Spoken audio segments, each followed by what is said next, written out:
ನಮಸ್ಕಾರ, ನೀವು ನೋಡ್ತಾ ಇದ್ದೀರಾ ಸುದ್ದಿ ಸಮಯ ನ್ಯೂಸ್ ಚಾನಲ್. ಇದು ಲೋಕಲ್ ಎಕ್ಸ್ಪ್ರೆಸ್. ನಾನು ಮಹರುದ್ರ ಡಾಕುಳಿಗಿ, ವರದಿಗಾರ ಮತ್ತು ನಿರೂಪಕ. ಮತ್ತೆ ಹೊಸ ಸುದ್ದಿಗಳನ್ನು ಹೊತ್ತುಕೊಂಡು ನಿಮ್ಮ ಮುಂದೆ ಬರ್ತಾ ಇದ್ದೀವಿ. ಈ ದಿನದ ಹೆಡ್ಲೈನ್ಸ್ಗಳನ್ನು ನೋಡ್ಕೊಂಡು ಬರೋಣ. ಕಲ್ಯಾಣ ಕರ್ನಾಟಕ ಅಮೃತ ಮಹೋತ್ಸವದ ಗಳಿಗೆಯಲ್ಲಿ ಗಣೇಶ ಹಬ್ಬ ಆಚರಿಸಲು ಮಹಾಮಂಡಳಿ ತೀರ್ಮಾನ. ನಗರದ ರಾಮ ಮಂದಿರದಲ್ಲಿ ನಡೆದ ಗಣೇಶೋತ್ಸವದ ಪೂರ್ವಭಾವಿ ಸಭೆ. ಚಂದ್ರಯಾನ ಮತ್ತು ಸೂರ್ಯಯಾನದ ಚಿತ್ರಗಳು ಗಣೇಶ ಮಂಟಪಗಳಲ್ಲಿ ಅಳವಡಿಸಲು ಬಾಬುವಾಲಿ ಕರೆ. ಭಾಲ್ಕಿಯಲ್ಲಿ 1716ನೇ ಮಧ್ಯವರ್ಜನ ಶಿಬಿರ ಉದ್ಘಾಟನೆ. ಪಟ್ಟಣದ ಕುಂಬಾರಗುಂಡೆ ಕಲ್ಯಾಣ ಮಂಟಪದಲ್ಲಿ 8 ದಿನಗಳ ವಿಶೇಷ ಶಿಬಿರ. ಸರ್ಕಾರದಿಂದ ಆಗದ ಹಲವು ಕಾರ್ಯಗಳು ಧರ್ಮಸ್ಥಳ ಸಂಸ್ಥೆಯಿಂದ ಆಗ್ತಾ ಇವೆ. ಶಿವು ಲೋಖಂಡೆ. ಶ್ರಾವಣ ಮಾಸದ ಪ್ರಯುಕ್ತ ಔರಾದ್ನಲ್ಲಿ ಬ್ರಹ್ಮಕುಮಾರಿ ಆಶ್ರಮದ ವತಿಯಿಂದ 1 ತಿಂಗಳ ಪ್ರವಚನ ಕಾರ್ಯಕ್ರಮ. ನೆರೆದ ಭಕ್ತಾದಿಗಳಿಗೆ ರಕ್ಷಾಬಂಧನ ತೊಡಿಸಿ ಅಣ್ಣ ತಂಗಿ ಬಾಂಧವ್ಯ ತಿಳಿಸಿದ ಸುಹಾಸಿನಿ ಬೆಹಂಜಿ. ನೂರಾರು ಜನರು ಭಾಗಿ. 3ನೇ ದಿನವೂ ಸಾರ್ವಜನಿಕರ ಕುಂದುಕೊರತೆಗಳನ್ನು ಸಮಚಿತ್ತದಿಂದ ಆಲಿಸಿದ ನ್ಯಾಯಮೂರ್ತಿ KN ಫಣೀಂದ್ರ ಸರ್. ಜನರು ಉತ್ತೇಜಿತರಾಗದೆ ಸಮಾಧಾನದಿಂದ ಮಾತನಾಡಿ ಸಮಸ್ಯೆ ಬಗೆಹರಿಸಿಕೊಳ್ಳುವಂತೆ ಫಣೀಂದ್ರ ಅವರಿಂದ ಸಲಹೆ. ವಾರ್ತೆಗಳ ವಿವರ. 2023ರ ಗಣೇಶ ಉತ್ಸವವನ್ನು ವಿಜೃಂಭಣೆಯಿಂದ ಆಚರಿಸುವ ಜೊತೆಗೆ ಕಲ್ಯಾಣ ಕರ್ನಾಟಕದ ಅಮೃತ ಮಹೋತ್ಸವದ ಶುಭ ಸಂದರ್ಭದಲ್ಲಿ ಎಲ್ಲ ಸಾರ್ವಜನಿಕ ಗಣೇಶ ಮಂಡಳಿಗಳಲ್ಲಿ ರಾಷ್ಟ್ರಪ್ರೇಮ ಮತ್ತು ದೇಶ ಪ್ರೇಮ ಬಿತ್ತರಿಸುವ ಮತ್ತು ಬಾಲಗಂಗಾಧರ್ ತಿಲಕ್, ಸರ್ದಾರ್ ವಲ್ಲಭಾಯ್ ಪಟೇಲರ ಭಾವಚಿತ್ರವು ಕಡ್ಡಾಯವಾಗಿ ಅಳವಡಿಸಬೇಕು. ನಮ್ಮ ದೇಶದ ಗೌರವವನ್ನು ವಿಶ್ವದಲ್ಲಿ ಹೆಚ್ಚಿಸಿದ ಚಂದ್ರಯಾನ 3 ಮತ್ತು ಭಾರತದ ಮೊದಲ ಸೌರ ಮಿಷನ್ ಆದಿತ್ಯ L1 ಯಶಸ್ವಿಯಾಗಿ ಉಡಾವಣೆ ಮಾಡಿದ ವಿಜ್ಞಾನಿಗಳನ್ನು ಸಭೆಯಲ್ಲಿ ತೀರ್ಮಾನಿಸಲಾಯಿತು, ಗೌರವಿಸಲಾಯಿತು. ಸಾರ್ವಜನಿಕ ಗಣೇಶ ಮಂಡಳಿಗಳಲ್ಲಿ ಇವುಗಳ ಪ್ರೇರಣೆ ಯುವಕರಿಗೆ ಆಗುವ ರೀತಿಯಲ್ಲಿ ಅಲಂಕಾರ ಮಾಡಬೇಕೆಂದು ಸಭೆಯಲ್ಲಿ ತೀರ್ಮಾನ ಮಾಡಲಾಯಿತು. ಪರಿಸರ ಪ್ರೇಮ ಎಲ್ಲರ ಕರ್ತವ್ಯ. ಈ ಬಾರಿ ಮಣ್ಣಿನ ಗಣಪತಿಯನ್ನು ಎಲ್ಲರೂ ಮನೆಗಳಲ್ಲಿ, ಶಾಲಾ ಕಾಲೇಜುಗಳಲ್ಲಿ ಕೂಡಿಸುವಂತಹ ಅಭಿಯಾನವನ್ನು ಮಹಾಮಂಡಳಿ ವತಿಯಿಂದ ಹಮ್ಮಿಕೊಳ್ಳಲಾಗುವುದು ಎಂದು ಮಂಡಳಿಯ ಪ್ರಧಾನ ಕಾರ್ಯದರ್ಶಿಗಳಾಗಿರುವಂತಹ ಬಾಬುವಾಲಿ ತಿಳಿಸಿದರು. ಆಮೇಲೆ ಇದೇ ಸಂದರ್ಭದಲ್ಲಿ ಕೊನೆಯದಾಗಿ ಸೋಮಶೇಖರ್ ಪಾಟೀಲ್ ಗಾದ್ಗಿ ಅವರು ಕೂಡ ಮಾತನಾಡಿ ಬಹಳ ಮುಖ್ಯವಾಗಿರ್ತಕ್ಕಂಥ ಒಂದು ವಿಷಯವನ್ನು ಯುವಕರಿಗೆ ತಿಳಿಸಿದರು. ಈ ಬಾರಿ ದಯವಿಟ್ಟು ಯಾರೂ ಕೂಡ ಸಾರಾಯಿಯನ್ನು ಕುಡಿದು ಮೆರವಣಿಗೆಯಲ್ಲಿ ಪಾಲ್ಗೊಳ್ಳಬಾರ್ದು. ಯಾರ ಮೆರವಣಿಗೆ ಎಲ್ಲಿರುತ್ತೋ ಅಲ್ಲಿ ಮಾತ್ರ ಭಾಗವಹಿಸಬೇಕು. ಇದರಿಂದ ನಾವೇ ಮುಜುಗರಕ್ಕೊಳಗಾಗ್ತಾ ಇದ್ದೀವಿ ಅನ್ನುವಂಥ ಮಾತನ್ನು ಬಹಳ ಮಾರ್ಮಿಕವಾಗಿ ಯುವಕರಿಗೆ ಸಲಹೆ ಕೂಡ ನೀಡಿದರು. ಎಲ್ಲ ಸಾರ್ವಜನಿಕ ಗಣೇಶ ಮಂಡಳಿಗಳು ಸೆಪ್ಟೆಂಬರ್ 19ರಂದು ಗಣೇಶ ಪ್ರತಿಷ್ಠಾಪನೆಗೊಂಡು 23ರಂದು ವಿಸರ್ಜನೆಯಾಗಲಿದ್ದು 5 ದಿನ ಯಾವುದೇ ಗಣೇಶ ಮಂಡಳಿಗಳಲ್ಲಿ ಸಿನಿಮಾ ಹಾಡುಗಳನ್ನು ಹಾಕದೆ ದೇಶಭಕ್ತಿ ಗೀತೆಗಳು, ಭಜನಾ ಗೀತೆಗಳು ಮತ್ತು ಧ್ವನಿವರ್ಧಕಗಳಲ್ಲಿ ಅಳವಡಿಸಬೇಕು. ಗಣೇಶ ಪೆಂಡಲ್ಗಳಲ್ಲಿ ಅಗ್ನಿಶಾಮಕ ದಳದ ವ್ಯವಸ್ಥೆ ಮಾಡಿಕೊಳ್ಬೇಕು. ಕಾರ್ಯಕರ್ತರು ಕಡ್ಡಾಯವಾಗಿ 24 ಗಂಟೆಗಳ ಕಾಲ ಪೆಂಡಲ್ಗಳಲ್ಲಿ ಇರಬೇಕು. ಯಾರೂ ಸ್ಥಾಪನೆಯಿಂದ ವಿಸರ್ಜನೆವರೆಗೆ ಪದಾಧಿಕಾರಿಗಳು ಮದ್ಯಪಾನ ಮಾಡಿ ಸಂಸ್ಕೃತಿ ಹಬ್ಬಕ್ಕೆ ಧಕ್ಕಕ್ಕೆ ಉಂಟು ಮಾಡದಂತೆ ನೋಡಿಕೊಳ್ಳಬೇಕು. ಜಿಲ್ಲಾಧಿಕಾರಿಗಳು, ಜಿಲ್ಲಾ ಪೊಲೀಸ್ ವರಿಷ್ಠಾಧಿಕಾರಿಗಳು ಕರೆದ ಸಭೆಯಲ್ಲಿ ಈ ನೀಡಿದ ಎಲ್ಲ ಸಲಹೆಗಳನ್ನು ಕೂಲಂಕುಷವಾಗಿ ಚರ್ಚಿಸಿ ಆ ಸಭೆಯಲ್ಲಿ ತೆಗೆದುಕೊಂಡ ನಿರ್ಣಯದಂತೆ ಮಹಾಮಂಡಳಿ ಮತ್ತು ಗಣೇಶ ಮಂಡಳಿಗಳು ಒಟ್ಟಾಗಿ ಮತ್ತು ಒಂದಾಗಿ ಪಾಲಿಸಿ ಈ ಐತಿಹಾಸಿಕ ಹಬ್ಬವನ್ನು ಹಿಂದೆಗಿಂತಲೂ ಈ ಬಾರಿ ಅತಿ ವಿಜೃಂಭಣೆಯಿಂದ ಆಚರಿಸೋಣ ಎಂದು ಸಭೆಯಲ್ಲಿ ತೀರ್ಮಾನಿಸಲಾಯಿತು.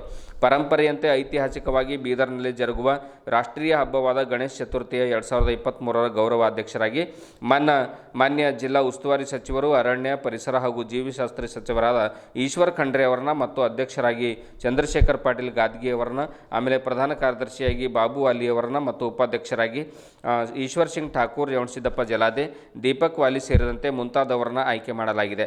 ಚೌಬಾರ ಸ್ವಾಗತ ಸಮಿತಿ ಅಧ್ಯಕ್ಷರಾಗಿ ನಂದಕಿಶೋರ್ ವರ್ಮಾ, ಕಾರ್ಯದರ್ಶಿಯಾಗಿ ಸುಭಾಷ್ ಚೋಳ್ಕರ್, ಚಂದ್ರಶೇಖರ್ ಗಾದಾ, ಅಲಂಕಾರ ಸಮಿತಿ ಗೌರವ ಅಧ್ಯಕ್ಷರಾಗಿ ಹನುಮಂತ್ ಬುಳ್ಳ, ಅಧ್ಯಕ್ಷರಾಗಿ ಸುನಿಲ್ ದಳವೆ ಮತ್ತು ತಂಡ ಮೆರವಣಿಗೆ ಸಮಿತಿ ಗೌರವಾಧ್ಯಕ್ಷರಾಗಿ ಸೂರ್ಯಕಾಂತ್ ಶೆಟ್ಕರ್, ಅಧ್ಯಕ್ಷರಾಗಿ ಸೋಮಶೇಖರ್ ಪಾಟೀಲ್ ಗಾದ್ಗಿ, ಪ್ರಧಾನ ಕಾರ್ಯದರ್ಶಿಯಾಗಿ ಶಶಿ ಹೊಸಳ್ಳಿ ಅವರನ್ನ ಆಯ್ಕೆ ಮಾಡಲಾಯಿತು. ಸೋಮಶೇಖರ್ ಪಾಟೀಲ್ ಗಾದ್ಗಿ, ದೀಪಕ್ ವಾಲಿ, ಸೂರ್ಯಕಾಂತ್ ಶೆಟ್ಕರ್, ಮಹೇಶ್ ಪಾಲಂ, ರಜನೀಶ್ ವಾಲಿ, ಚಿಟ್ಟ ಗ್ರಾಮ ಪಂಚಾಯತ್ ಮಾಜಿ ಅಧ್ಯಕ್ಷ ರಮೇಶ್ ಪಾಟೀಲ್, ಹನುಮಂತ ಬುಳ್ಳ, ಶಶಿ ಹೊಸಳ್ಳಿ, ಗಣೇಶ್ ಭೋಸ್ಲೆ, ಸುಭಾಷ್ ಮಡಿವಾಳ್, ಸತೀಶ್ ಮೊಟ್ಟಿ, ಮನೋಹರ್ ದಂಡೆ ಸೇರಿದಂತೆ ಅನೇಕ ಮುಖಂಡರು ಉಪಸ್ಥಿತರಿದ್ದರು. ಸಭೆಯ ಅಧ್ಯಕ್ಷತೆ ವಹಿಸಿದ NR ವರ್ಮಾ ಅಧ್ಯಕ್ಷೀಯ ನುಡಿಗಳನ್ನಾಡಿದರು. ಈಶ್ವರ್ ಸಿಂಗ್ ಠಾಕೂರ್ ಸಮಾರೋಪ ನುಡಿಗಳನ್ನಾಡಿದರು. ಗಣೇಶ ಮಹಾಮಂಡಳಿಯ ಪದಾಧಿಕಾರಿಗಳು, ಸಾರ್ವಜನಿಕ ಗಣೇಶ ಮಂಡಳಿಯ ಪದಾಧಿಕಾರಿಗಳು ಹೆಚ್ಚಿನ ಸಂಖ್ಯೆಯಲ್ಲಿ ಸಭೆಯಲ್ಲಿ ಭಾಗವಹಿಸಿ ಸಲಹೆ ಸೂಚನೆಗಳನ್ನು ಕೂಡ ನೀಡಿದರು. आप सभी को आने वाले गणेश पर्व की हार्दिक बधाई। 19 तारीख से 23 तारीख तक बीदर में गणेश महामंडल के नेतृत्व में सार्वजनिक गणेशोत्सव का प्रारंभ होने जा रहा है। उसके बारे में विस्तार से चर्चा हुई है। सभी लोग इस साल 75वां हमारा कल्याण कर्नाटक का 75वां स्वतंत्रता दिन है, वो भी 17 सितंबर को धूमधाम से मनाने का निर्णय लिए हैं। और गणेश को एक सुंदर, आकर्षक और सनातन संस्कृति के हिसाब से लोगों पे प्रभाव गिरे सरकार, इस नमन से हम गणेश उत्सव मनाने जा रहे हैं।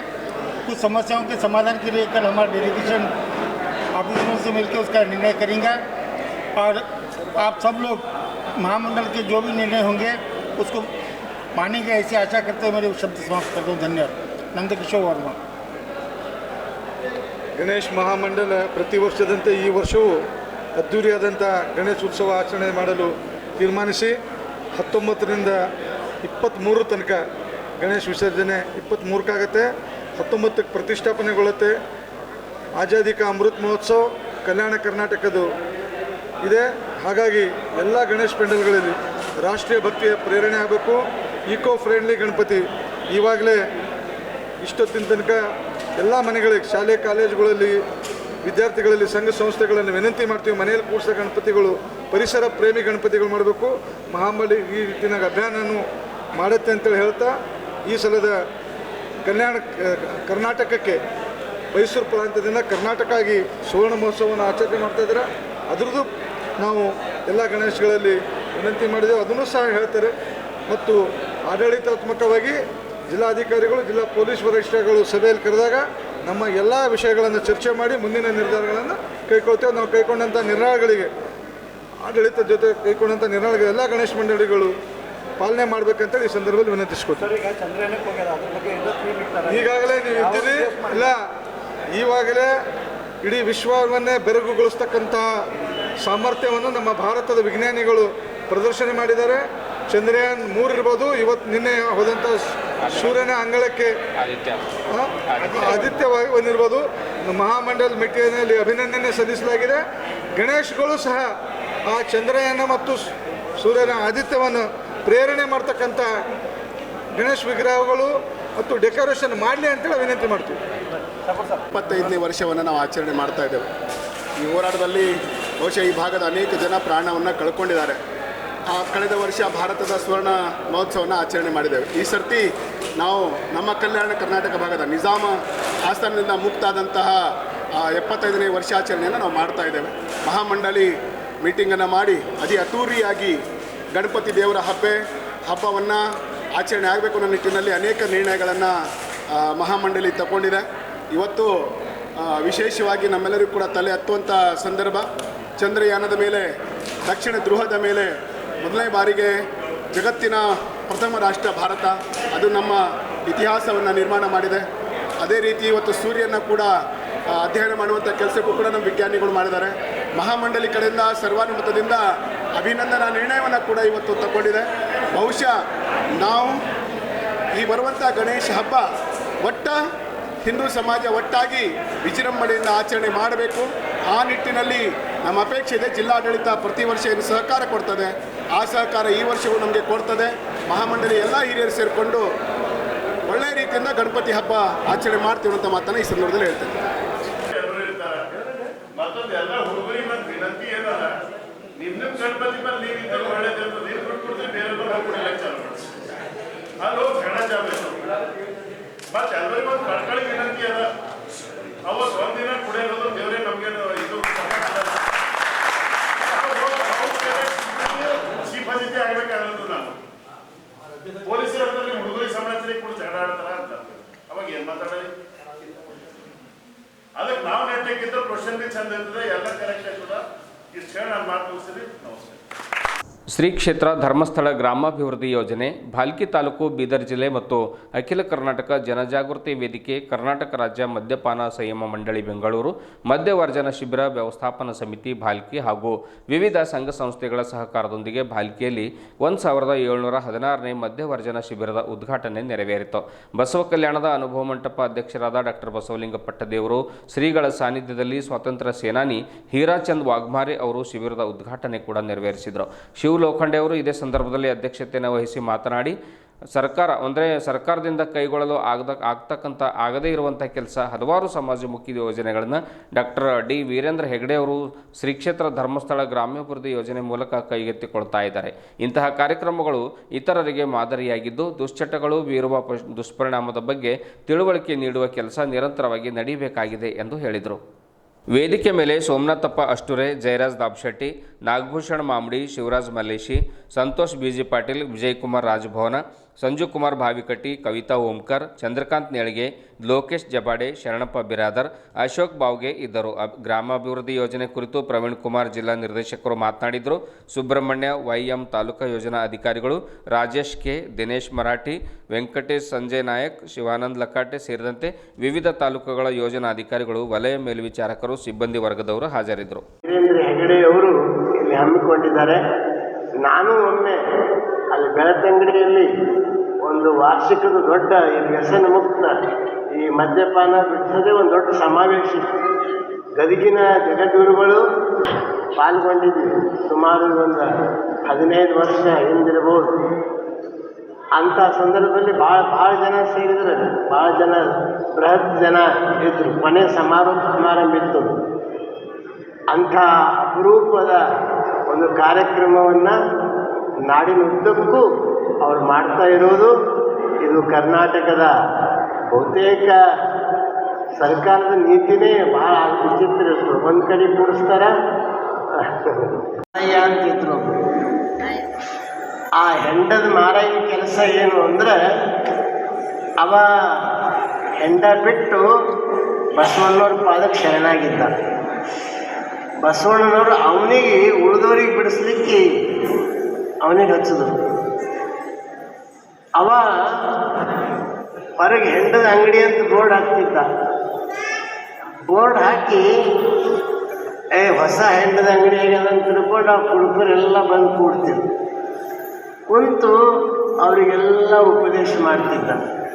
ಮಾಡಿ ಅವರಿಗೆ ನೀವೇನು ಭಜನೆ, ಪ್ರಾರ್ಥನಾ ಇವೆಲ್ಲ ಹೆಂಗೆ ಮಾಡ್ತಿರಲ್ಲ, ಅವನು ಎಲ್ಲ ರೀತಿಯಿಂದ ಅವ್ರಿಗೆ ತಿಳಿಸಿ ಹೇಳಿ ಮಟ್ಟಿ ಅವ್ರಿಗೆ ಚಂದ ಪ್ರಸಾದ ಕೊಟ್ಟು ಕೊನೆಗೆ ಮಜ್ಜಿಗೆ, ಅಲ್ಲೆಲ್ಲ ಮಜ್ಜಿಗೆ ಹರಿಬೇಕಾದ್ರೆ ಇಡ್ತಿದ್ರು.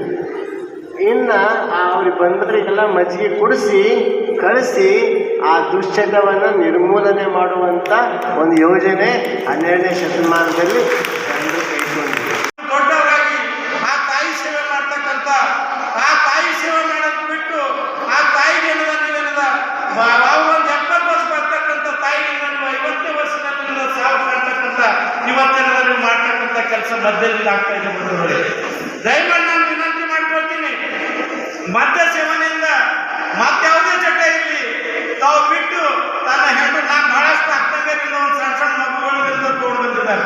ಇವ್ರು ಯಾರ ಕಡೆ ತೊಗೊಂಡು ಬಂದಿದ್ದಾರೆ? ಧರ್ಮಸ್ಥಳದವರಿಂದ ಇವತ್ತು ಮಾಡಿದ್ದು ಸಹಜ ಕೆಲಸ ಅಲ್ಲ.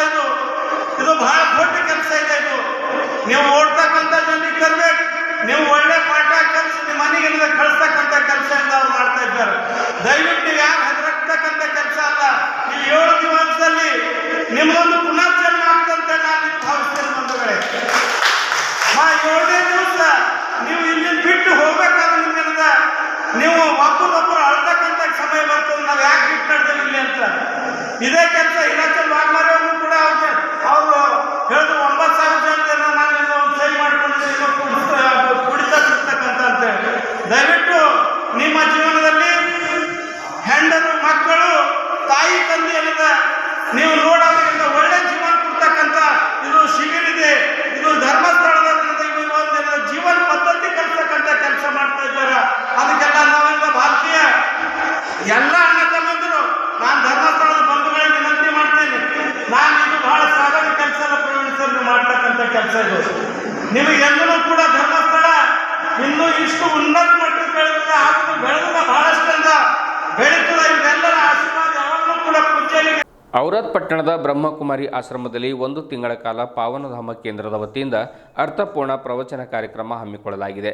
ಆದ್ದರಿಂದ ಶ್ರವಣ ಮಾಸದಲ್ಲಿ ನಡೆಯುವಂತಹ ಪ್ರವಚನದಲ್ಲಿ ಬಿಕೆ ಸುಹಾಸಿನಿ ಬೆಹೆಂಜೆ ಅವರು ಪ್ರವಚನಕ್ಕಾಗಿ ಆಗಮಿಸುವಂತಹ ಶ್ರಾವಣ ಮಾಸದ ಪ್ರವಚನ ಭಕ್ತಾದಿಗಳಿಗೆ ರಕ್ಷಾಬಂಧನದ ಪ್ರಯುಕ್ತ ಬೆಹೆಂಜೆ ಅವರು ರಕ್ಷಾಬಂಧನ ಸಂಕೇತವಾಗಿರ್ತಕ್ಕಂಥ ರಾಖಿಯನ್ನು ಕಟ್ಟಿದ್ರು. ರಕ್ಷಾಬಂಧನ ಹಬ್ಬ ಅಂದರೆ ಇದೊಂದು ಅಣ್ಣ ತಂಗಿಯರ ಬಾಂಧವ್ಯದ ಸಂದೇಶ ಸಾರುವ ಹಬ್ಬವೆಂದು ನೆರೆದ ಭಕ್ತಾದಿಗಳಿಗೆ ಸವಿವರವಾಗಿ ತಿಳಿಸಿದರು. ಅಲ್ಲದೆ ಬದುಕು ಇದೊಂದು ಬಂಧನವಾಗಿರತಕ್ಕಂಥದ್ದು. ಇಲ್ಲಿ ಈಶ್ವರನ ಸ್ಮರಣೆಯನ್ನು ಮಾಡಿ ಬಂಧನದಿಂದ ಮುಕ್ತಗೊಳ್ಳಲು ಪ್ರತಿಯೊಬ್ಬರು ಕೂಡ ಪ್ರಯತ್ನಿಸಬೇಕೆಂದು ಪ್ರವಚನವನ್ನು ನಡೆಸಿಕೊಟ್ರು. ಇದೇ ಸಂದರ್ಭದಲ್ಲಿ ಬಿಕೆ ಶಾಂತಾ ಬೆಹೆಂಜೆಯವರು ಭಾಗವಹಿಸಿದರು. ಆಮೇಲೆ ಬಿಕೆ ಛಾಯಾ ಬೆಹೆಂಜೆಯವರು ಕೂಡ ಈ ಸಂದರ್ಭದಲ್ಲಿ ಉಪಸ್ಥಿತರಿದ್ದರು. ಇವರೆಲ್ಲರೂ ಕೂಡ ಸೇರಿದಂತೆ ಇನ್ನಿತರ 100 ಭಕ್ತಾದಿಗಳು ಕಾರ್ಯಕ್ರಮದಲ್ಲಿ ಪಾಲ್ಗೊಂಡಿದ್ದರು. कई वर्षों से मना रहे, जन्म से मना रहे हैं. जब से हमको पता नहीं था तब से भी हम लोग एक दूसरे को राखी बांधते हैं, बंधवा लेते हैं, तो ये चला आ रहा है। लेकिन सृष्टि के आदिकाल में ये रक्षाबंधन कैसे आरंभ हुआ है? तो कहते हैं कि इंद्र जी के जो स्वर्ग के राजा इंद्र थे, तो उन्होंने अपने स्वराज्य हो गया, तो असुरों के ऊपर उनको विजय प्राप्त करनी थी।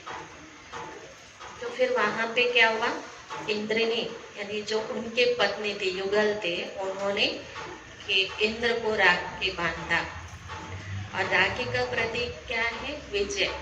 तो राखी में हम विशेष कुछ कार्य करते हैं कि विशेष रूप से हम तिलक लगाते हैं। तो तिलक का प्रतीक क्या होता है? विजय का प्रतीक।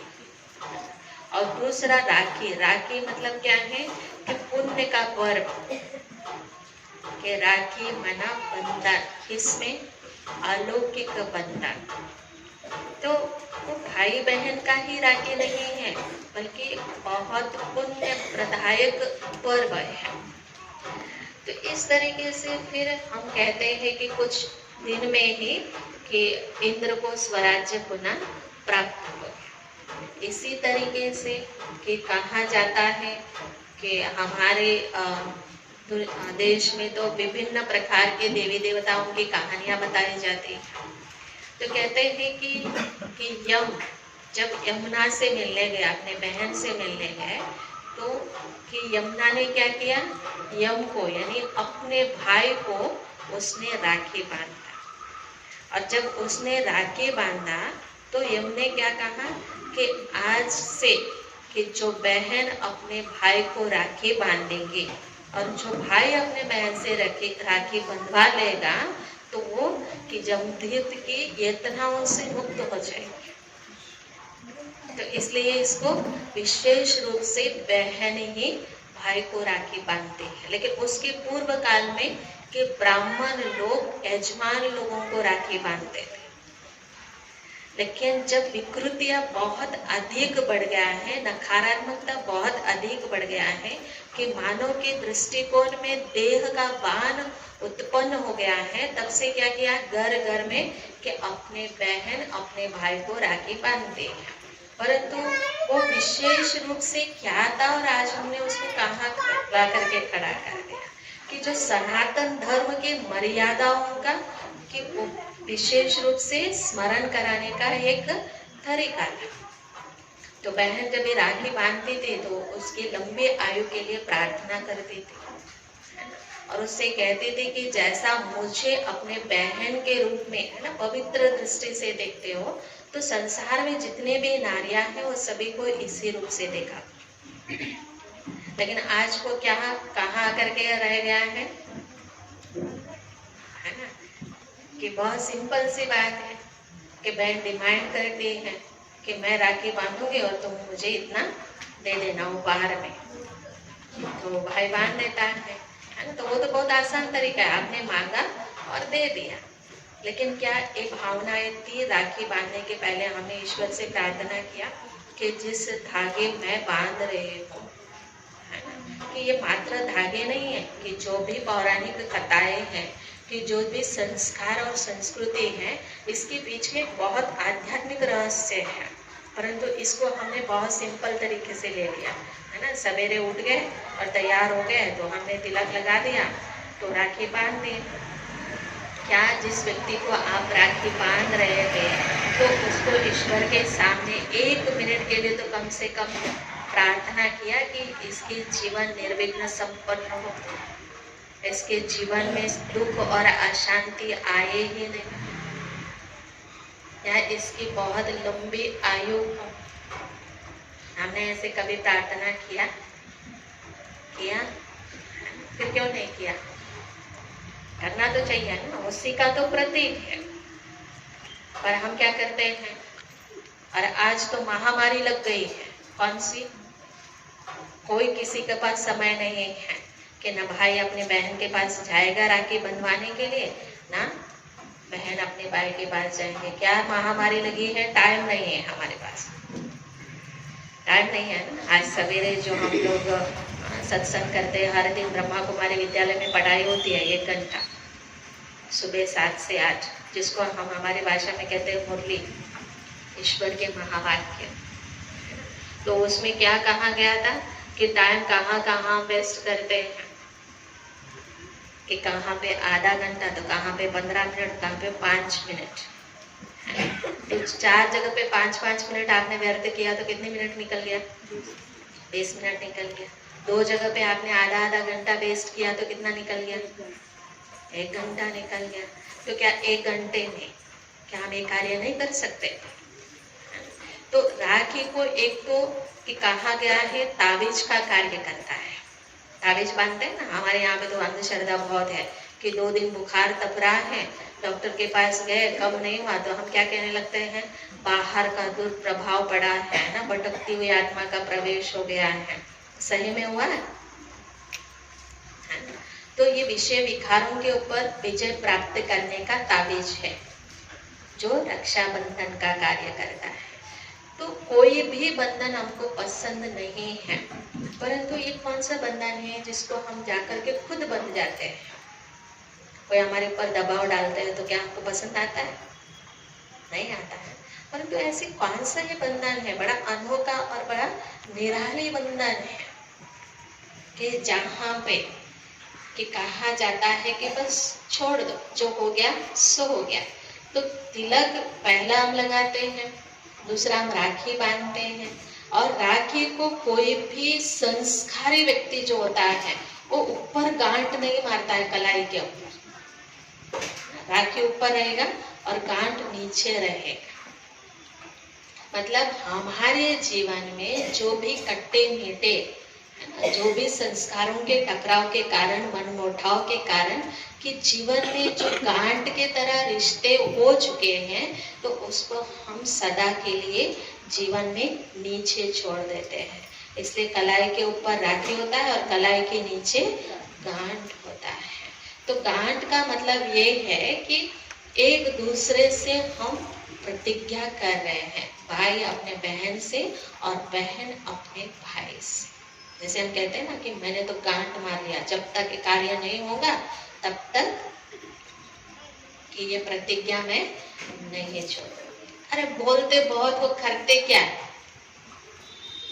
थोड़ा करके भी देखो ना। बोलने में उतना रस नहीं है, करने में ज्यादा रस है। और जो व्यक्ति प्रैक्टिकल होता है ना, तो उसकी वाणी भी हमेशा क्या होती है, एक नशा होती है, एक वाइब्रेशंस होता है कि जो पंडित बन करके बोलेंगे तो उसमें उतना नशा नहीं हो सकती है। तो उसके लिए कि ईश्वर का भी ये कहना है कि जहाँ पुण्य जमा करने का समय आ गया, यह अवसर पुनः हमको मिलने वाला है पता नहीं, इसलिए जब मिला तब जमा। इसके बाद हम क्या करते हैं कि मिठाई खिलाते हैं। तो मिठाई खिलाने का मतलब ये नहीं है कि स्वाद देखने के लिए खाया जाए। तो जीवन में जो कड़वापन थे, हमने 4 दिन पहले किसी कारणवश किसी बातों से कि चिटचट हो गए हो, मन मोटाव हो गए हो, उस खड़वाट को समाप्त करने के लिए मिठाई खिलाई जाती है, बाकी स्वाद के लिए नहीं खिलाई जाती है। तो यानी ये जो पर्व है, तो ये देवताओं से भी चलते आ रहे हैं।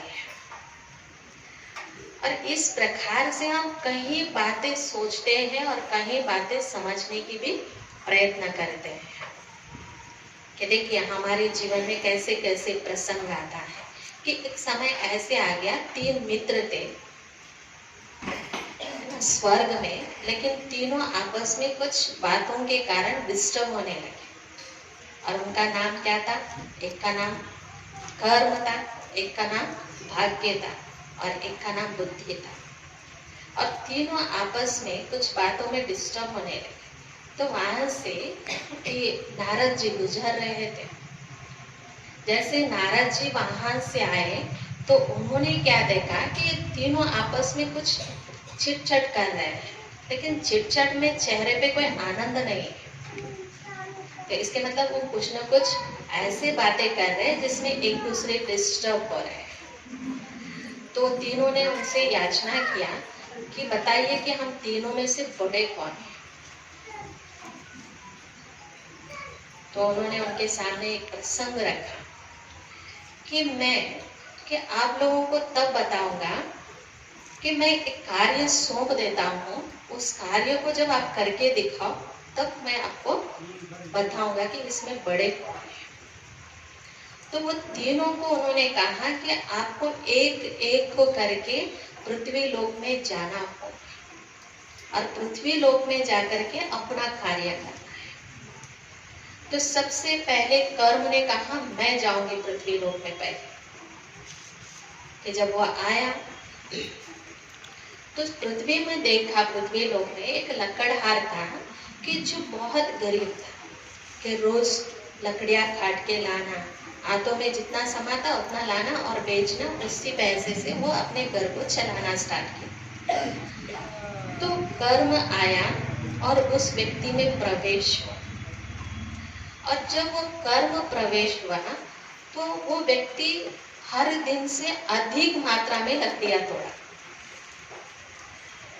जब तोड़ने को तो उसने तोड़ा, परंतु जब लेके जाने की बारी आया तो हर दिन के तरह ही आदमी जितना समा सकता उतना ही लेकर गया।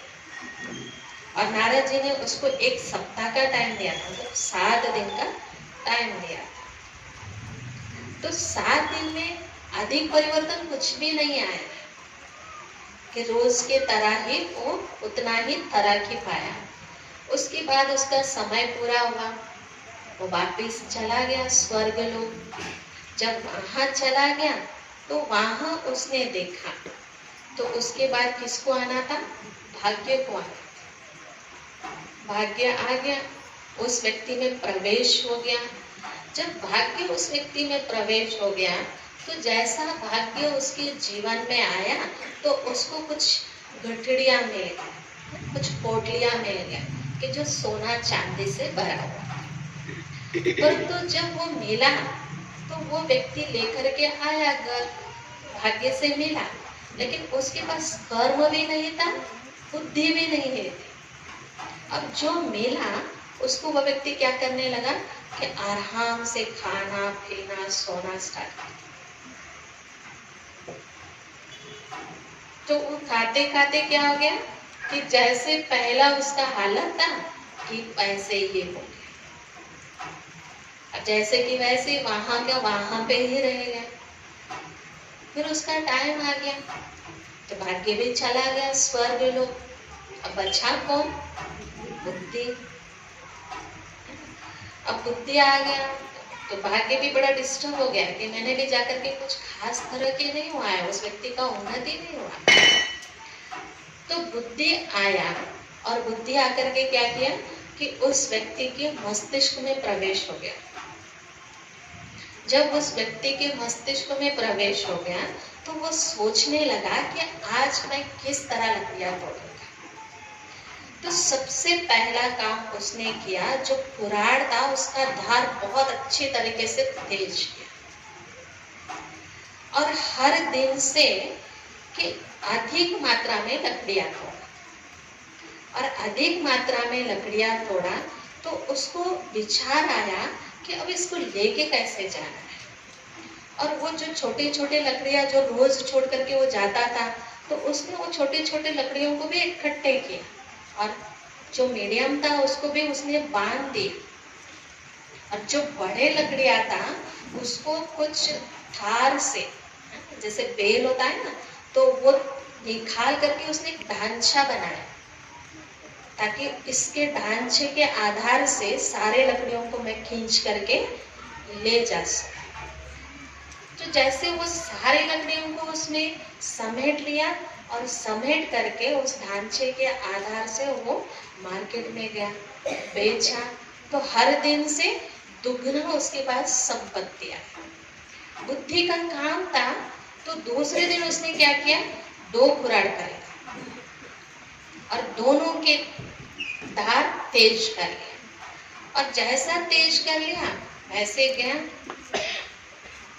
तो जब एक कुराड़ से उसने लकड़ियां तोड़ा, थोड़ा सा उसका धार खराब हुआ तो तुरंत उसने क्या किया, दूसरा कुराड़। तो ऐसा करते करते उसने क्या किया कि 7 दिन में कि वो तैराकी बहुत अच्छा हुआ, थोड़ा अमीर बन गया। तो जैसा वो अमीर बन गया, लेकिन बुद्धि का कार्य पूरा है ना, जो टाइम उसको मिला था वो पूरा हो गया। अब बुद्धि वापिस स्वर्ग लोक में गया, और जब वापिस गया तो वहां पे क्या हुआ कि फिर से तीनों का एक साथ मिलना हुआ, और उसमें नारद जी को पुनः आना हुआ। और नारद जी बताया कि तीनों ने अपना अपना समय लिया और अपने समय के अनुसार उस मनुष्य के अंदर प्रवेश किया और उसको अपना अपना बताया। लेकिन सबसे अधिक उन्नति कब हुई? बुद्धि। तो इस तरीके से कि नारद जी ने कहा कि बुद्धि यानी ज्ञान शक्ति हर व्यक्ति को आवश्यक है। जहाँ ज्ञान होता है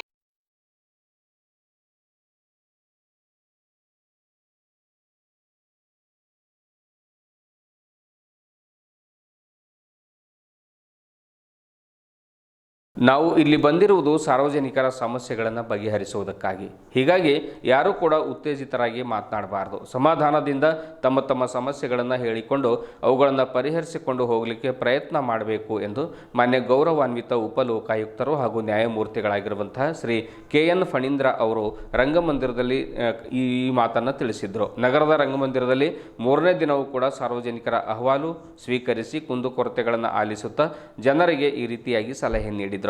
ನಾವು ನೀಡಿದ ಸಲಹೆಗಳನ್ನು ಪರಿಗಣನೆಗೆ ತೆಗೆದುಕೊಳ್ಳದೆ ಒಂದು ವೇಳೆ ಉಲ್ಲಂಘನೆ ಏನಾದರೂ ಮಾಡಿದರೆ ಕಾನೂನಿನ ಅಡಿಯಲ್ಲಿ ಸೂಕ್ತ ಕ್ರಮ ಕೈಗೊಳ್ಳಬೇಕಾಗುತ್ತದೆ.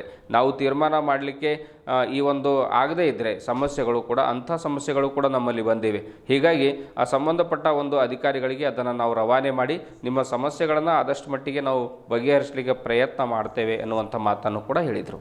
ಜನರ ಸಮಸ್ಯೆಗಳು ಯಾವ ವ್ಯಾಪ್ತಿಯಲ್ಲಿವೆ, ಕಾನೂನಿನ ಸೇವೆ ಬೇಕಾದರೆ ಕಾನೂನಿನ ಸೇವಾ ಪ್ರಾಧಿಕಾರದವರು ಇಲ್ಲಿಯೇ ಇದ್ದಾರೆ.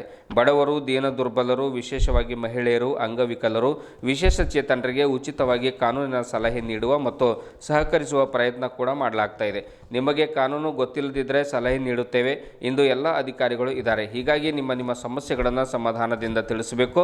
ಸಂಬಂಧಪಟ್ಟ ಅಧಿಕಾರಿಗಳಿಗೆ ತಿಳಿಸಿ ಸಮಸ್ಯೆಗೆ ಪರಿಹಾರ ಇಲ್ಲಿಯೇ ನೀಡುವ ಪ್ರಯತ್ನ ಮಾಡ್ತಾ ಇದ್ದೇವೆ. ಇಲ್ಲಿ ಆಗದಿದ್ದರೆ ಎಲ್ಲಿಗೆ ಹೋಗಬೇಕು, ಏನು ಮಾಡಬೇಕು ಎಂಬ ಕುರಿತು ಮಾರ್ಗದರ್ಶನ ನೀಡಿ ಜನರ ಸಮಸ್ಯೆಗಳನ್ನು ಆದಷ್ಟು ಮಟ್ಟಿಗೆ ಪರಿಹರಿಸಲಾಗುವುದು ಎಂದು ನ್ಯಾಯಮೂರ್ತಿ KN ಫಣೀಂದ್ರ ಅವರು ತಿಳಿಸಿದರು. ಸೆಪ್ಟೆಂಬರ್ 2ರಿಂದ ಆರಂಭವಾದ ಕುಂದುಕೊರತೆಗಳ ಮತ್ತು ಸಾರ್ವಜನಿಕರ ಅಹವಾಲು ಸ್ವೀಕಾರ ಸಮಾರಂಭವು ಕೊನೆಯ ದಿವಸ ಸೋಮವಾರವೂ ಕೂಡ ನಡೆಯಿತು. ಕೊನೆಯ ದಿವಸವೂ ಜನರು ತಮ್ಮ ಸಮಸ್ಯೆಗಳನ್ನು ಹೊತ್ತುಕೊಂಡು ರಂಗಮಂದಿರದ ಕಡೆಗೆ ಆಗಮಿಸಿದರು. ಇದೇ ಸಂದರ್ಭದಲ್ಲಿ ಮಾನ್ಯ ಜಿಲ್ಲಾಧಿಕಾರಿಗಳಾದ ಗೋವಿಂದ ರೆಡ್ಡಿ, ಜಿಲ್ಲಾ ಪೊಲೀಸ್ ವರಿಷ್ಠಾಧಿಕಾರಿಗಳಾಗಿರುವಂತಹ ಚನ್ನಬಸವಣ್ಣ SL, ಜಿಲ್ಲಾ ಪಂಚಾಯತ್ ಮುಖ್ಯ ಕಾರ್ಯನಿರ್ವಾಹಕ ಅಧಿಕಾರಿಗಳಾಗಿರುವಂತಹ ಶ್ರೀಮತಿ ಶಿಲ್ಪಾ M ಸೇರಿದಂತೆ ವಿವಿಧ ಇಲಾಖೆಯ ಅಧಿಕಾರಿಗಳು ಹಾಗೂ ನ್ಯಾಯಾಧೀಶರು ಈ ಸಂದರ್ಭದಲ್ಲಿ ಹಾಜರಿದ್ದರು. ದೂರುದಾರರಿಗೆ ಮತ್ತು ಸಾರ್ವಜನಿಕ ಅಧಿಕಾರಿಗಳಿಗೆ ಅವರ ಪ್ರಕರಣಗಳನ್ನು ನಾನು ಇಲ್ಲಿ ವಿತರಣೆ ಮಾಡೋದಕ್ಕೆ ಪ್ರಯತ್ನ ಮಾಡ್ತೇನೆ. ಯಾರೂ ಕೂಡ ಉತ್ತೇಜಿತರಾಗಿ ಮಾತಾಡ್ತಕ್ಕಂಥ ಅವಶ್ಯಕತೆ ಇಲ್ಲ. ನಾವಿಲ್ಲಿ ಬಂದಿರೋದು ನಿಮ್ಮ ಸಮಸ್ಯೆಯ ಸ್ಪಂದನೆಗೋಸ್ಕರವಾಗಿ. ಎಷ್ಟು ಮಟ್ಟಿಗೆ ಆ ಒಂದು ಸಮಸ್ಯೆಯನ್ನು ಪರಿಹಾರ ಮಾಡೋದಕ್ಕೆ ಸಾಧ್ಯತೆ ಇದೆ ಅದನ್ನು ಪರಿಹಾರ ಮಾಡಿಕೊಡೋದಕ್ಕೆ ಪ್ರಾಮಾಣಿಕವಾದ ಪ್ರಯತ್ನವನ್ನು ನಾವು ಇವತ್ತಿನ ದಿವಸ ಎಲ್ಲರೂ ಸೇರಿ ಮಾಡೋಣ.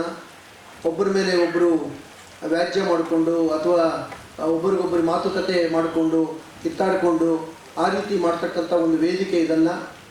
ಆ ರೀತಿ ಯಾರಾದರೂ ಅಂತಹ ಒಂದು ಸಮಸ್ಯೆಯನ್ನು ಉದ್ಭವಿಸಿದ್ರೆ, ನಾವು ಹೇಳಿದ ವಿಚಾರಗಳನ್ನು ಉಲ್ಲಂಘನೆ ಮಾಡಿದ್ರೆ ಅವ್ರ ಮೇಲೆ ಕಾನೂನಿನ ಪ್ರಕಾರ ಕ್ರಮ ತಗೊಳ್ಳೋದಕ್ಕೂ ಕೂಡ ನಾವು ಹೆಸರಿಲ್ಲ.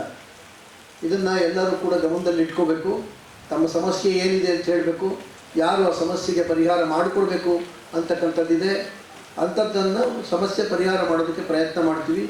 ಒಂದು ವೇಳೆ ನಿಮಗೆ ಗೊತ್ತಿಲ್ದಿರ ಬೇಕಾದಷ್ಟು ಸಮಸ್ಯೆಗಳನ್ನು ನಮಗೆ ಕೊಟ್ಟಿದ್ದೀರ, ನಾವು ತೀರ್ಮಾನ ಮಾಡೋಕ್ಕಾಗದೇ ಇರತಕ್ಕಂಥ ಸಮಸ್ಯೆಯ ಅರ್ಜಿಗಳು ಕೂಡ ನಮಗೆ ಬಂದಿವೆ. ಅಂಥ ಅರ್ಜಿಗಳನ್ನು ನಾನು ಗಮನದಲ್ಲಿ ಇಟ್ಕೊಂಡಿದ್ದೇನೆ.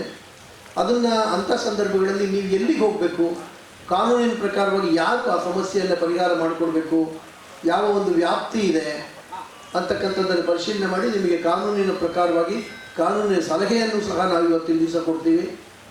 ಮತ್ತು ಕಾನೂನಿನ ಸಹಾಯ ಬೇಕು ಅಂತಂದರೆ ನಮ್ಮ ಕಾನೂನು ಸೇವೆಗಳ ಪ್ರಾಧಿಕಾರದ ಸದಸ್ಯ ಕಾರ್ಯದರ್ಶಿಯವರನ್ನು ನಾವು ಇವತ್ತಿನ ದಿವಸ ಕರೆಸಿದ್ದೀವಿ.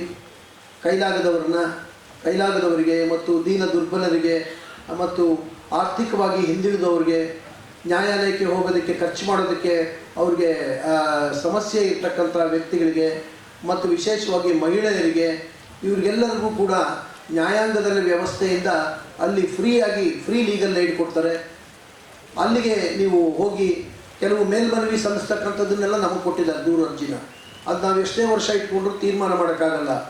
ಆದಷ್ಟು ಅದನ್ನು ಯಾವ ನ್ಯಾಯಾಂಗದ ವ್ಯವಸ್ಥೆಗೆ ಒಳಪಡುತ್ತೆ ಅಲ್ಲಿ ಹೋಗಿ ಒಂದು ನ್ಯಾಯವನ್ನು ಪಡ್ಕೊಳ್ಬೇಕೆ ಹೊರತು ಇಲ್ಲಿ ವ್ಯಾಪ್ತಿ ಇಲ್ಲದೆ ಇರತಕ್ಕಂಥ ಒಂದು ವ್ಯವಸ್ಥೆಯಲ್ಲಿ ಬಂದು ಸುಮ್ಮನೆ ಓಡಾಡಿಕೊಂಡಿರೋದಕ್ಕೆ ಅವಶ್ಯಕತೆ ಇಲ್ಲ. ಅದಕ್ಕೆ ನಿಮಗೆ ಸರಿಯಾದ ರೀತಿಯಲ್ಲಿ ಕಾನೂನಿನ ಸಲಹೆಯನ್ನು ಕೂಡ ನಾವು ಇವತ್ತಿನ ದಿವಸ ಕೊಡೋರಿದ್ದೇವೆ. ಅದಕ್ಕೆ ಎಲ್ಲರೂ ಕೂಡ ಬಂದಿರತಕ್ಕಂಥ ದೂರುದಾರರು ಮತ್ತು ಏನು ಸಾರ್ವಜನಿಕ ಸರ್ಕಾರಿ ಅಧಿಕಾರಿಗಳು ನೀವೆಲ್ಲ ಇದ್ದೀರಾ, ಭಾಳ ಶಾಂತ ಚಿತ್ತತೆಯಿಂದ ಸಮಚಿತ್ತತೆಯಿಂದ ಸಮಸ್ಯೆಗಳನ್ನು ಪರಿಹಾರ ಮಾಡೋದಕ್ಕೆ ಪ್ರಯತ್ನ ಮಾಡೋಣ ಅಂತ ನಾನು ಇವತ್ತಿನ ದಿವಸ ಹೇಳೋದಕ್ಕೆ ಇಷ್ಟಪಡ್ತೀನಿ. ಇಲ್ಲಿ ಯಾರ್ಯಾರು ಸೀರಿಯಲ್ ನಂಬರ್ ಪ್ರಕಾರವಾಗಿ ನಾವು ಪ್ರಕರಣವನ್ನು ಕರೀತಾ ಹೋಗ್ತೀವಿ. ದೂರುದಾರರು ಬಂದಿದ್ದರೆ ಇಲ್ಲಿ ಬರಬೇಕು. ಅದಕ್ಕೆ ಸಂಬಂಧಪಟ್ಟಂಥ ಸಾರ್ವಜನಿಕ ಅಧಿಕಾರಿ ಯಾರಿದ್ದಾರೆ ಅವರನ್ನು ನಾವು ಇವತ್ತಿನ ದಿವಸ ಕರೆದಿದ್ದೇವೆ. ಅವರು ಕೂಡ ಬರ್ತಾರೆ. ಸಮಸ್ಯೆ ಏನು ಅಂತ ವಿಚಾರಣೆ ಮಾಡ್ತೀವಿ. ಆ ಸಮಸ್ಯೆಗೆ ಪರಿಹಾರ ಸಿಗೋದಾದರೆ ಇಲ್ಲೇ ಕೊಡ್ತೇವೆ. ಸಮಸ್ಯೆ ಪರಿಹಾರ ಸಿಕ್ಕಲ್ಲ, ಇಲ್ಲಿ ನಮ್ಮ ವ್ಯಾಪ್ತಿಯಲ್ಲಿ ಇಲ್ಲ ಅಂತಂದರೆ ಬೇರೆ ಎಲ್ಲಿಗೆ ಹೋಗಬೇಕು ಅಂತಲೂ ಕೂಡ ನಿಮಗೆ ಅದಕ್ಕೆ ವ್ಯವಸ್ಥೆಯನ್ನು ಇವತ್ತಿನ ದಿವಸ ನಾವು ಮಾಡಿಕೊಡ್ತೀವಿ ಅಂತ ಹೇಳ್ತಾ ಇವತ್ತಿನ ದಿನ ಕಾರ್ಯಕ್ರಮವನ್ನು ನಾವು ಪ್ರಾರಂಭ ಮಾಡೋಣ. ಪ್ರಕರಣ 1ರಿಂದ ಕರೆಯಕ್ಕೆ ಶುರು ಮಾಡ್ತಾರೆ. ಒಬ್ಬೊಬ್ಬರೇ ಬಂದು ಇಲ್ಲಿ ತಮ್ಮ ಸಮಸ್ಯೆಯಲ್ಲಿ ಹೇಳಿ ಪರಿಹಾರವನ್ನು ಪಡ್ಕೊಳ್ಳೋದಕ್ಕೆ ಪ್ರಯತ್ನ ಮಾಡಬೇಕು. Thank you. ಇಂದಿನ ಕಾರ್ಯಕ್ರಮಕ್ಕೆ ಸಂಬಂಧಪಟ್ಟಂತೆ ಮಾರ್ಗದರ್ಶನವನ್ನು ನೀಡಿರುವಂತಹ ಗೌರವಾನ್ವಿತ ನ್ಯಾಯಮೂರ್ತಿಗಳಾಗಿರುವ ಶ್ರೀಯುತ ಇವತ್ತು ದೂರು ಕೊಡೋಕ್ಕೆ ಬಂದಿರೋರೆಲ್ಲರೂ ಹೊರಗಡೆ ರಂಗಮಂದಿರದ ಒಂದು ಮುಂಭಾಗದಲ್ಲಿ ಅಲ್ಲಿ ವ್ಯವಸ್ಥೆ ಮಾಡಲಾಗಿದೆ. ಆ ಹೊಸದಾಗಿ ದೂರು ಕೊಡೋರೆಲ್ಲರೂ ಕೂಡ ಅಲ್ಲಿ ಕೊಡೋದಕ್ಕೆ ಒಂದು ವ್ಯವಸ್ಥೆ. ಇದುವರೆಗೂ ಸುದ್ದಿ ಕೊಟ್ಟಿರುವ ನಾನು ಮಹಾರುದ್ರಣ ಕುಳಗಿ. ಮತ್ತೆ ಮುಂದಿನ ವಾರ್ತೆಗಳೊಂದಿಗೆ ಭೇಟಿಯಾಗೋಣ. ವಂದನೆಗಳು.